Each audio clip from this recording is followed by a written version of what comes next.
أهلا تالتة إعدادي ومعانا النهاردة أول درس تاريخ بعنوان مصر بين المماليك والعثمانيين. يعني إيه العنوان دوت؟ يعني إن مصر كانت زمان بتعيش ساحة صراع بين قوى عظيمة. مصر ما كانش زي ما إحنا عارفينها الآن، كانت مسرح لحروب ومطمع للغزاة، وكان في صراع كبير على السلطة والنفوذ. من جهة كان هناك المماليك، فرسان جاءوا من خلف البحار وامتلكوا الحكم بقوة السيف. ومن جهة أخرى كان موجود العثمانيين، ديت إمبراطورية عملاقة كانت تحلم بضم مصر إلى سلطانها الواسع. لكن من انتصر؟ ولماذا سقط حكم المماليك؟ وكيف أصبحت مصر ولاية تابعة للعثمانيين؟ وهل كان الشعب المصري مجرد متفرج أم كان له دور في الأحداث؟ في الدرس ده هنكتشف أسرار تلك الحقبة المليئة بالمؤامرات والمعارك والمفاجآت. استعدوا معنا لرحلة مشوقة عبر صفحات التاريخ، فالماضي يحمل لنا دائما دروسا لا تنسى. مصر كان زمان بيحكمها ناس اسمهم المماليك، بعد كده هيجي ناس اسمهم العثمانيين عايزين برضه ياخدوا حكم مصر. الكلام ده حصل امتى؟ قال الكلام ده حصل من 500 سنة. من كام؟ من 500 سنة. طب عشان نعرف اللي حصل تحديدا هنروح لأواخر القرن ال15، أواخر القرن الكام؟ ال15 وبداية أوائل القرن ال16. لو جينا نبص على العالم الإسلامي في الوقت دوت هنلاقي عندنا 3 دول، أيوة 3 دول. كانت أول دولة عندنا اسمها دولة المماليك، وتاني دولة اسمها الدولة الصفوية، وتالت دولة هي الدولة العثمانية. تمام؟ طيب يعني ال3 دول كانوا كلهم في صراع ما بينهم، كان في صراع ما بين ال3 دول دول. قال لك قبل ما نتكلم عن الصراع دوت لازم نعرف شوية حاجات عن الدول ديت، يعني شوية معلومات. قال لك مثلا يعني احنا عندنا دولة المماليك دي كانت بتحكم ايه؟ قال لك كانت بتحكم مصر والشام والحجاز، وكانت بتحكم كمان جزء من ساحل افريقيا الشرقي المطل على ايه؟ المطل على البحر المتوسط. دولة المماليك كانت بتحكم مصر والشام والحجاز وجزء من ساحل أفريقيا الشرقي المطل على البحر المتوسط. دي دولة المماليك. طب الدولة الصفوية؟ الدولة الصفوية ديت كان اسمها زمان بلاد الفرس، كان اسمها سابقا بلاد الفرس، أما حاليا فهي إيران، دولة إيران. الدولة الصفوية دي حاليا هي دولة إيران. طب العاصمة بتاعتها كانت إيه؟ قال لك العاصمة كان اسمها تبريز. العاصمة كان اسمها تبريز. تمام؟ طيب الدولة العثمانية قال لك عايزين نعرف بس الحاكم بتاعها كان اسمه ايه؟ قال لك السلطان سليم الأول. السلطان سليم ايه؟ الأول. تمام؟ طيب السلطان سليم الأول ده قال لك كان عنده رغبة كبيرة في توسيع ممتلكات الدولة العثمانية. السلطان سليم الأول ده كان عنده رغبة كبيرة في توسيع ممتلكات الدولة العثمانية. طيب وقال لك عندنا كمان هنا في دولة المماليك السلطان اللي كان بيحكمها كان اسمه السلطان الغوري. السلطان الغوري. احنا عرفنا ان كان عندنا في الوقت دوت 3 دول، دولة المماليك والدولة الصفوية والدولة العثمانية. تمام؟ قال لك بقى أقوى دولة فيهم في الوقت ده كانت مين؟ قال لك كانت الدولة العثمانية، هي كانت أقوى دولة في الوقت ده. أما بقى دولة المماليك والدولة الصفوية تمام في الوقت ده كانوا دول ضعيفة جدا، دول ضعيفة جدا. علشان كده سلطان الدولة العثمانية اللي كان اسمه ايه؟ سليم الأول، اللي كان بيحكم الدولة العثمانية في الوقت ده كان عنده رغبة في توسيع ممتلكات الدولة العثمانية على حساب الدولتين دول، على حساب الدولتين اللي جنبه دول، دولة المماليك والدولة الصفوية. طيب أكتر حاجة تهمني دلوقتي هي دولة المماليك. دولة إيه؟ المماليك. ليه؟ أقول لك لأن ديت اللي كانت بتحكم مصر. طب ليه دولة المماليك كانت دولة ضعيفة في الوقت دوت؟ ليه كانت ضعيفة؟ قال لك لأنها كانت عندها أزمات. أزمات إيه؟ كان عندها أزمات مالية وأزمات سياسية. كان عندها أزمات مالية وأزمات سياسية. تاني كده دولة المماليك كانت في أواخر القرن ال15 ضعيفة علشان كان عندها نوعين من الأزمات. هقول لك أيوة أزمات. الأزمات ديت إيه؟ قال لك أزمات مالية خاصة بقى بالفلوس، وأزمات سياسية خاصة بنظام الحكم وإدارتهم للبلاد. طيب أنا عايزك بقى تعرف ليه دولة المماليك كان عندها نوعين من الأزمات، المالية والسياسية. ونيجي نسأل نفسنا هنا سؤال: بما تفسر تعرضت دولة المماليك لأزمات مالية وتدهور اقتصادي؟ إيه السبب؟ إيه السبب؟ عايزين نعرف ليه دولة المماليك تعرضت لأزمات مالية وتدهور اقتصادي. قال لك بسبب أول حاجة اكتشاف البرتغاليون طريق رأس الرجاء الصالح سنة كام؟ 1498. كان أي تجارة عايزة تعدي لازم تدخل أو تعدي من مصر، بس لما البرتغاليون اكتشفوا طريق رأس الرجاء الصالح عام 1498 ده خلى دولة المماليك تتعرض لأزمات مالية وتدهور اقتصادي. طيب تاني حاجة قال لك تحطيم الأسطول المملوكي في معركة ديو البحرية سنة 1509. يبقى دولة المماليك تعرضت لأزمات مالية بسبب إيه؟ أول حاجة اكتشاف البرتغاليون طريق رأس الرجاء الصالح سنة 1498. احنا عارفين إن التجارة اللي كانت بين أوروبا وبين الشرق أو بين أوروبا وبين الهند كانت بتروح وتيجي منين؟ قال لك كانت بتروح وتيجي عن طريق مصر. تمام؟ مصر دي كان بيحكمها مين؟ دولة المماليك. فكانت دولة المماليك بتاخد فلوس على كل بضاعة أو حاجة بتتنقل من البحر الأحمر علشان تروح للبحر المتوسط. فكانت دولة المماليك معاها فلوس كتيرة جدا بسبب الموضوع دوت. طيب قال لك حصل حاجة غيرت الكلام دوت. ايه اللي حصل؟ قال لك ان هو تم اكتشاف طريق رأس الرجاء الصالح. تم اكتشاف ايه؟ طريق رأس الرجاء الصالح. ان هما فضلوا الطريق دوت بيلف فين؟ بيلف حوالين قارة افريقيا لحد ما يوصلوا للمكان اللي هما عايزينه. تمام؟ وتاني سبب اللي هو تحطم الاسطول المملوكي في معركة ديو البحرية. ده لما يجي لنا في الامتحان السؤال دوت نعرف الإجابتين دول: اكتشاف البرتغاليون طريق رأس الرجاء الصالح سنة 1498، وتاني حاجة تحطم الأسطول المملوكي في معركة ديو البحرية 1509. طيب نروح على الأزمة الثانية واللي هي الأزمات السياسية، وفيها سؤال يقول لك تعرضت دولة المماليك لأزمات سياسية. تعرضت دولة المماليك لأزمات سياسية. أقول لك عندنا 3 أسباب أزمات سياسية، يعني أزمات خاصة بنظام الحكم والإدارة. أول حاجة خلت عندي أزمات سياسية عند دولة المماليك اضطراب الأمن. اضطراب الأمن أول حاجة، اضطراب الأمن يعني مفيش أمن. تمام؟ يعني حاجة الصراع اللي كان مستمر بين المماليك والمماليك دول كل شوية يتخانقوا مع بعض. المماليك ذات نفسهم كانوا بيتخانقوا مع بعض. تمام؟ وكانوا بيتصارعوا على الحكم، فبالتالي كان عندهم أزمات سياسية. كان اسمهم عندهم إيه؟ أزمات سياسية. تمام؟ اللي هي الصراع المستمر من المماليك، الصراع المستمر بين المماليك. تمام؟ ثالث حاجة اللي هو كان عندهم فتن كثيرة، كان عندهم كثرة في الفتن والثورات الداخلية.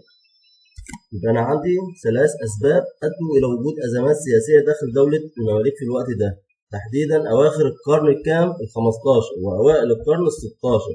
طب إيه هما ال3 حاجات دول؟ قلنا أول حاجة اضطراب الأمن، ثاني حاجة الصراع المستمر بين المماليك، ثالث حاجة كثرة الفتن والثورات الداخلية.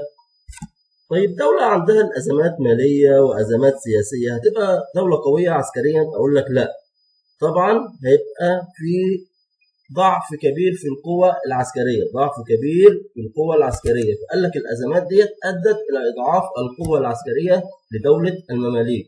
الأزمات ديت المالية والسياسية أدت إلى إضعاف القوة العسكرية لدولة المماليك. طب الدولة الصفوية مش هتقول لي كانت ضعيفة في الوقت ده ليه؟ أقول لك لا، أنا مش عايزك تعرف بس إلا إن هي كان عاصمتها إيه؟ عاصمتها كانت تبريز، وهي كانت مكان إيه؟ إيران حاليا، اللي كان اسمها أيام زمان إيه؟ بلاد الفرس. بلاد الفرس. طب تعالى بقى نشوف إيه اللي هيحصل بين الدولة العثمانية اللي حكمها السلطان العثماني سليم الأول. قلت لك إن هو كان عنده رغبة في توسيع ممتلكات الدولة العثمانية، يعني سليم الأول ده عايز يعمل دولة كبيرة، وبالتالي جنبه دولتين ضعاف اللي هي الدولة الصفوية والدولة المماليك. تمام؟ وهو عايز يوسع حدود الدولة العثمانية على حسابهم. عايز يوسع حدود الدولة العثمانية على إيه؟ على حسابهم. طب هو الكلام ده حصل إمتى؟ أقول لك مع بداية القرن ال16 اتجه سليم الأول في توسعاته نحو الشرق. اتجه في توسعاته نحو إيه؟ نحو الشرق. يعني إيه نحو الشرق؟ قال لك يعني اتحرك على يمينه، راح يمت الدولة الصفوية ودولة المماليك، الدولة الصفوية ودولة المماليك. طب إيه اللي حصل لما سليم الأول اتحرك وراح ناحية الشرق؟ قال لك اصطدم عسكريا مع اثنين من الدول اللي هو الدولة الصفوية وكمان دولة المماليك. طب لما سليم الأول هيتجه نحو الشرق، تمام، هيصطدم مع مين في الأول؟ قال لك هيصطدم مع الدولة الصفوية. هيصطدم بالدولة الصفوية في الأول، وهيخوض معاها معركة اسمها معركة جلدران. معركة إيه؟ جلدران سنة 1514. سنة كام؟ 1514. طيب وبعد المعركة دي بيقول لك هيدخل عاصمتهم تبريز. هيدخل عاصمتهم تبريز. يبقى كده لما سليم الأول اتجه نحو الشرق في بداية القرن ال16 أول دولة اصطدم بيها إيه؟ قال لك هي الدولة الصفوية. الدولة الصفوية، وهيحصل بينهم معركة اسمها معركة إيه؟ جلدران. معركة جلدران سنة كام؟ سنة 1514. طب سليم الأول لما انتصر على الدولة الصفوية في معركة جلدران دخل عاصمتهم اللي هي اسمها إيه؟ قال لك اللي اسمها تبريز. اللي اسمها تبريز. طب بالنسبة لدولة المماليك، قال لك سليم الأول هيصطدم بيهم وهينتصر على دولة المماليك، تمام، وهيستولي على الشام ومصر. هيستولي على مين؟ على الشام ومصر. وهنتكلم دلوقتي بالتفصيل ايه اللي حصل بين سليم الأول ودولة المماليك. طب نستنى الأول هنا شوية. أنا قلت لكم إن سليم الأول اتجه نحو الشرق في بداية القرن الكام؟ ال16. بس أنت نسيت حاجة، إيه؟ إن الدولة العثمانية والدولة الصفوية ودولة المماليك الثلاثة دول دول إسلامية. دول إيه؟ إسلامية. طب إيه اللي خلى سليم الأول بدل ما يتجه شرقا ويحارب دول إسلامية، وما كان راح ناحية الغرب ويحارب أوروبا ودول أوروبا ويوسع الدولة بتاعته وما يحاربش دول إسلامية؟ مش ده المفروض اللي يحصل؟ أقول لك هو كان هيعمل كده، بس المشكلة إنه لقى إن دول أوروبا أقوى من العثمانيين حضاريا وعسكريا، لقاهم أقوى منهم. هنا سليم الأول قال لك إيه اللي يخليني أروح ناحية الغرب؟ أنا كده كده هروح يمة دول ضعيفة اللي هي الدولة الصفوية والدولة المماليك ودولة المماليك. وده يعتبر أول سبب من أسباب اتجاه العثمانيين إلى الشام. أسباب اتجاه العثمانيين إلى الشام ومصر. أول سبب لأن سليم الأول أدرك خطورة التوسع والصدام مع دول أوروبا. إيه السبب؟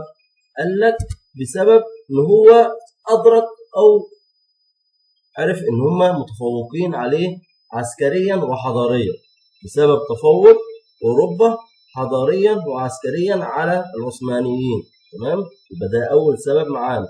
ليه سليم الأول أسباب اتجاه العثمانيين إلى الشام ومصر؟ قال لك لأن سليم الأول أدرك خطورة التوسع والصدام مع دول أوروبا بسبب تفوقها حضاريا وعسكريا على العثمانيين. طيب هل هو ده السبب بس؟ قال لك لا. مش أنا قلت لكم إن سليم الأول عنده رغبة في توسيع ممتلكات الدولة العثمانية، تمام؟ وهو يبقى ده سبب رغبة سليم الأول في توسيع ممتلكات الدولة العثمانية فين؟ في الشرق. طب انت يا سليم الاول هتقدر تعمل الكلام ده ازاي؟ قال لك عن طريق الاستيلاء عن مصر. عن طريق الايه؟ الاستيلاء عن مصر اللي كانت بتمثل قلب العالم الاسلامي. قلب العالم الاسلامي. سليم الاول هدفه الاول والاخير ياخد حكم مصر. ليه؟ قال لك لان دولة المماليك اللي كانت بتحكم الشام ومصر والحجاز ومناطق كتير جدا، العاصمة والمكان اللي بتحكم منه مصر. تمام؟ فسليم الاول لما يستولى على مصر يبقى كده استولى على كل املاك دولة ايه؟ دولة المماليك.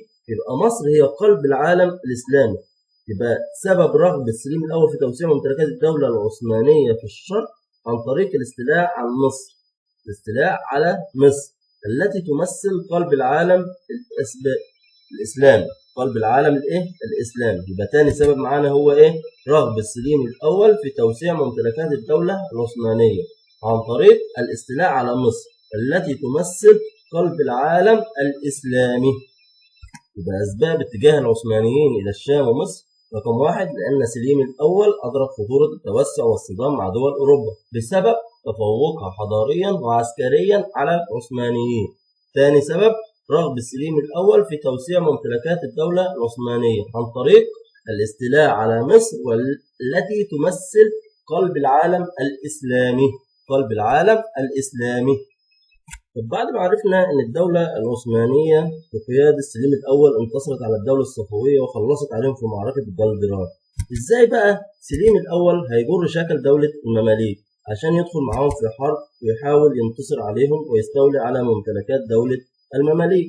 قال لك كان في بلد اسمها إمارة ذي القادر المملوكية. إمارة ذي القادر المملوكية، تمام؟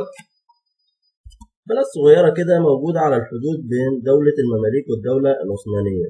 سليم الأول عشان يدخل في الخناقة أو الحرب مع دولة المماليك راح استولى عليها.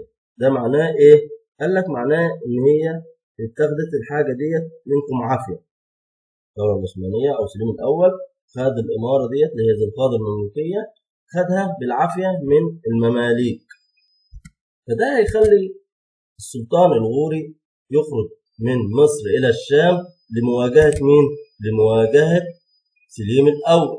لمواجهة سليم الأول، وهيدور بينهم معركة عند منطقة اسمها مرج ضابط. مرج ضابط، تمام؟ يبقى هيتقابلوا في منطقة اسمها مرج ضابط، فهنسمي المعركة بمعركة مرج ضابط سنة 1516. 1516 كانت بين مين ومين؟ كانت بين العثمانيون والمماليك. العثمانيون كانوا بقيادة مين؟ سليم الأول، القائد بتاعهم سليم الأول. أما المماليك كان القائد بتاعهم السلطان الغوري. السلطان الغوري. طب إيه اللي هيحصل؟ ولا إيه النتائج اللي هتترتب على المعركة ديت؟ قال لك ينتصر العثمانيون والمماليك هيتهزموا والشام هتصبح ولاية عثمانية. الشام هتصبح ولاية عثمانية. بنتائج معركة مرج ضابط انتصر العثمانيين وهزيمة المماليك وأصبحت الشام ولاية عثمانية. ولاية عثمانية. احنا كده بقى قلنا معركة مرج ضابط سنة كام؟ 1516 ميلادية. كانت بين مين ومين؟ قال لك بين العثمانيون بقيادة سليم الأول وبين المماليك بقيادة السلطان الغوري. طب ايه النتائج؟ قال لك انتصر العثمانيين والمماليك اتهزموا والشام أصبحت ولاية عثمانية. طيب بعد كده هيتجه فين سليم الأول؟ قال لك هيتجه نحو مصر بقى، وهتحصل معركة اسمها معركة الريدانية سنة 1517. المعركة دي هتبقى بين مين ومين؟ يعني مين الأطراف بتاعتها؟ قال لك ده بين العثمانيين بقيادة سليم الأول برضه وبين المماليك، بس المرة دي بقيادة طومان باي. بقيادة طومان باي. تاني معركة اسمها معركة الريدانية سنة كام؟ 1517 ما بين المماليك والعثمانيين. العثمانيين بقيادة سليم الأول، المماليك بقيادة طومان باي. طب إيه النتائج بتاعتها؟ قال لك النتائج برضه هينتصر العثمانيين والمماليك هيتهزموا ومصر هتصبح ولاية عثمانية. بس في حاجة مهمة بقى. قال لك بعد المعركة ديت هيحصل حاجة مهمة جدا، هو إيه؟ انتهاء دولة المماليك. انتهاء دولة المماليك. يبقى بعد معركة إيه انتهت دولة المماليك؟ بعد معركة الريدانية. بعد معركة الريدانية انتهت دولة المماليك نهائيا. فاحنا كده عرفنا ان السلطان سليم الاول كان عايز ايه؟ يستولى على مصر، فخرج واستولى على اماره اسمها اماره ذي القادر المملوكيه. تمام؟ استولى عليها مين؟ سليم الاول. تمام؟ فبعد ما السلطان الغوري عرف الكلام دوت خرج من مصر الى الشام عشان يواجه العثمانيين، فهتدور معركه بينهم عند منطقه اسمها مرج ضابط. هتسمى المعركه باسم مرج ضابط. المعركه دي كانت هتبقى سنه 1516، هتبقى بين العثمانيين بقيادة سليم الأول وبين المماليك السلطان الغوري بقيادة السلطان الغوري. النتائج قال لك انتصر العثمانيين وهتتهزم المماليك والشام هتصبح ولاية عثمانية. وبرضه في المعركة دي هيموت السلطان الغوري. السلطان الغوري ده هيموت. طيب بعد كده احنا عارفين هو سليم الأول عايز يروح على مصر، عايز يستولي على مصر. تمام؟ طيب فهيخرج ويروح ويتقابل تاني مع المماليك في منطقة اسمها الريدانية، في منطقة اسمها ريدانية. فهتدور بينهم معركة وهتسمى معركة الريدانية سنة 1517 ما بين العثمانيين وما بين المماليك. المماليك بقى المرة دي بقيادة طومان باي. تمام؟ طيب النتائج قال لك هينتصر العثمانيين برضه والمماليك هيتهزموا وهتصبح مصر ولاية عثمانية. والأمر الأكبر بعد المعركة ديت هتنتهي دولة المماليك نهائيا، انتهاء دولة المماليك. فاحنا شفنا هنا المماليك دول دخلوا في معركة مرج ضابق ومعركة الريدانية والاتنين اتهزموا فيهم. هما المماليك دول ما بينتصروش خالص. قال لك احنا عايزين نعرف بقى أسباب هزيمة الجيوش المملوكية أمام الجيش العثماني. أسباب هزيمة الجيوش المملوكية أمام الجيش العثماني. ليه بينهزموا؟ عشان لما يجي لنا سؤال في الامتحان يقول لك بما تفسر هزيمة الجيوش المملوكية أمام الجيش العثماني في معركة مرج ضابق والريدانية، قول له عشان سببين. أول سبب عدم الاستقرار الداخلي للمماليك، عدم الاستقرار الداخلي للمماليك والتنازع المستمر على السلطة. أول سبب عدم الاستقرار الداخلي للمماليك والتنازع المستمر على السلطة. ثاني سبب التفوق العسكري للجيش العثماني، التفوق العسكري للجيش العثماني واستخدامه أساليب القتال الحديثة والأسلحة المتطورة. بعد كده عايزك تقول لي إيه النتائج اللي ترتبت على هزيمة الجيوش المملوكية أمام العثمانيين. النتائج هزيمة الجيوش المملوكية أمام العثمانيين. تمام؟ نتائج غير الأسباب، لازم نعرف ونفرق ما بين الاثنين. أول حاجة عندنا في النتائج تحولت مصر من دولة مستقلة إلى ولاية عثمانية. تحولت مصر من دولة مستقلة إلى ولاية عثمانية. مصر دي كانت عاصمة مين؟ كانت عاصمة دولة المماليك، فتحولت لحتة ولاية عثمانية، حتة ولاية عثمانية. تمام؟ طيب تاني حاجة انتقلت خلافة العالم الإسلامي الدينية والسياسية إلى الدولة العثمانية. انتقلت خلافة العالم الإسلامي الدينية والسياسية إلى الدولة العثمانية. ثالث حاجة بسط العثمانيون نفوذهم على العالم العربي من الاتجاهين الآسيوي والأفريقي. رابع حاجة أعلن سليم الأول نفسه الحامي الوحيد للحرمين الشريفين ولجميع رعاياه في العالم الإسلامي. يبقى نتائج هزيمة الجيوش المملوكية أمام العثمانيين 4 حاجات. أول حاجة تحولت مصر من دولة مستقلة إلى ولاية عثمانية. ثاني حاجة انتقلت خلافة العالم الإسلامي الدينية والسياسية إلى الدولة العثمانية. ثالث حاجة بسط العثمانيون نفوذهم على العالم العربي من الاتجاهين الآسيوي والأفريقي. رابع حاجة أعلن سليم الأول نفسه الحامي الوحيد للحرمين الشريفين ولجميع رعاياه في العالم الإسلامي. وبكده نكون خلصنا الجزء الأول من درسنا. تحياتي لكم مستر مصطفى إبراهيم.